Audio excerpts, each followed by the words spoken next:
Julia. Art has actually done much of the foundational work in this area, actually, as it turns out. And the one thing I noted in your bio is you have an H-index of 125 with 250 papers. So I guess 125 are good and 125 are just okay. It includes patents. Oh, okay. Well, there you go. So, Art. Thanks very much, Matt. I mean, what an incredible story. I think it's just amazing. It's a proof of concept. This is something that has never been done before, but it can be done again.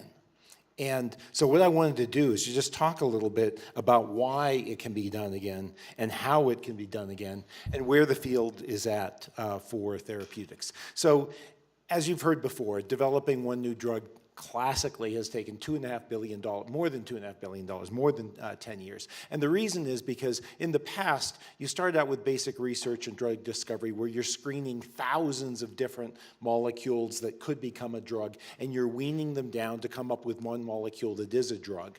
And you then go through these clinical trials and so forth. That process obviously isn't going to work for rapidly progressive neurologic disease. And so how can we do better? Well, the reason that drug development in the past was so expensive is because historically the vast majority of drugs have been small molecules. And these are numbers from when I was at Pfizer. These were our internal metrics for starting a new drug development program on a new target. How many people would we have to put on that? How much was it going to cost? And how long was it going to take? And on average, over hundreds of different programs for different targets, you're talking a lot of people, a lot of time, and it's relatively expensive just to get to a lead compound. And this is a compound that's ready to go into animal testing and go through all of those other steps. So this obviously is not something that's going to be amenable to treating a rare disease and to moving quickly. Also, for big companies, it makes them relatively conservative about taking on new projects because it's a big commitment to work on a new target. And so you try to kill new projects early before you've spent too much money on them. Now, antibody therapeutics have come along in the last decades, and they're cheaper and faster. It takes fewer people, less time, and it's less expensive now to get to a lead compound. And I just wanted to share with you a little bit about how the antibody platforms got to where they are and the steps that had to occur for us today to have many biologic therapeutics. The original discovery that made that possible was in 1975, the discovery Kohler and Milstein, how to produce these monoclonal antibodies. The first one that was actually approved was in 1986. This was a mouse antibody. That was the original approach to making antibodies. It was not a commercial success. People make antibodies against mouse antibodies that limit their efficacy.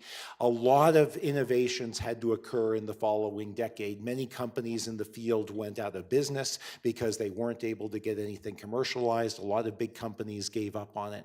Finally, the first commercially successful antibody was approved in '97, and now this is a platform that can be used for drug development. Every major pharmaceutical company is cranking these out. It's become industrialized. It's still not really practical, though, for rare diseases. It's too slow for N-of-1 therapeutics, and it's pretty expensive. Nucleic acid drugs are a game changer for the field, and you heard a little bit about that already. We estimated at Pfizer, they had never been done before, but we estimated that we ought to be able to develop nucleic acid drugs with fewer than 10 FTEs in less than half a year to get to something that could go into animal studies, and for just a few $1 million. That's Pfizer metrics. Pfizer has a lot of bells and whistles. You could do it in an academic lab cheaper and faster. I don't know, I mean, it's amazing to me how fast Tim and his group did it. And one of the things that's amazing too, I had never heard of Tim before. He had never worked in oligonucleotide therapeutics. And to me, this is one of the other amazing things about this platform that shows that someone who's never done this before can come in and talk to other people and make it happen and make it succeed. This platform has enormous potential. It's a really exciting platform that can be applied for many other diseases. Not every disease, but it's got huge promise. This is rational drug design. I hesitate to use that phrase, but the idea here is that because we know the sequence of a gene and we know the sequence of an RNA, we can design an oligonucleotide with the sequence that's going to match that. And so instead of having to screen through thousands of different compounds and go through many generations of antibodies, you have your sequence, you make your drug, you make several because you have to experiment a little with them, but it's a much faster, simpler process. The same basic chemical building blocks are used for all of the drugs. And they don't vary that much in terms of their toxicities, the off-target effects. And so once you've characterized the pharmacokinetics and the basic properties of one, once you've worked out the manufacturing for one, you've got it for all of them. And so it makes it possible for us now to scale this up. The cost is now in range for N of 1 therapeutic development. So this is sort of what we're talking about. Traditionally, drugs targeted proteins, small molecule drugs targeted proteins. But proteins are made by RNA and by DNA. And so now we're targeting at the RNA level upstream from the proteins to fix the proteins before they actually can cause the disease. So the mutations, of course, are in the DNA. That's what's causing the disease. Conventional drugs work at the protein level. And where the whole antisense field started, I guess I can go back even further. In 1978, Paul Zemechnik, a very smart scientist, came up with this idea. And at that time, it took 6 months for a graduate student to make enough ASOs for one experiment. And that's just an experiment in cells.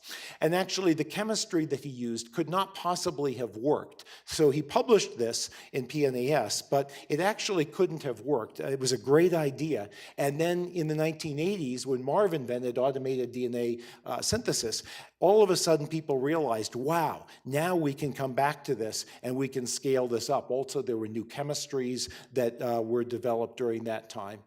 In 1993, Richard Cole first conceived of the idea to alter RNA splicing using oligonucleotides. He told me when he submitted his manuscript on this idea for publication, it was rejected. One of the reviewers called it molecular gymnastics with no conceivable practical value. But at the time, actually, it didn't work in vivo because the chemistries still were not good enough. They didn't bind tightly enough. They weren't stable enough to be effective. And although there was an ASO drug that was approved in 1998, it actually didn't function as ASO. It was based on an early chemistry that had a lot of off-target effects. It required, again, generations of innovations, new chemistries, new designs. Literally billions of dollars were invested in this field, and many of the investors lost every bit that they put into that field before finally, as you've heard, Adrian Krainer coming, and then finally nusinersen being approved by the FDA to treat spinal muscular atrophy. This was the first commercial success for the ASO field. This is proof of concept, and the same basic approach, as you've just heard from Tim Yu, can now be applied to a whole lot of other diseases and conditions. Not everybody, but that's what we want to talk about now. Where do we go from here? What's next? And so I'd kind of like to open it up to people. I've got plenty of questions I can ask Tim and Julia too, but I'd like to give you all a chance to ask questions as well. So I'll just bring you, you can bring in the microphone. Thank you. I don't mean to be intentionally simple-minded. Why did you need FDA approval for this?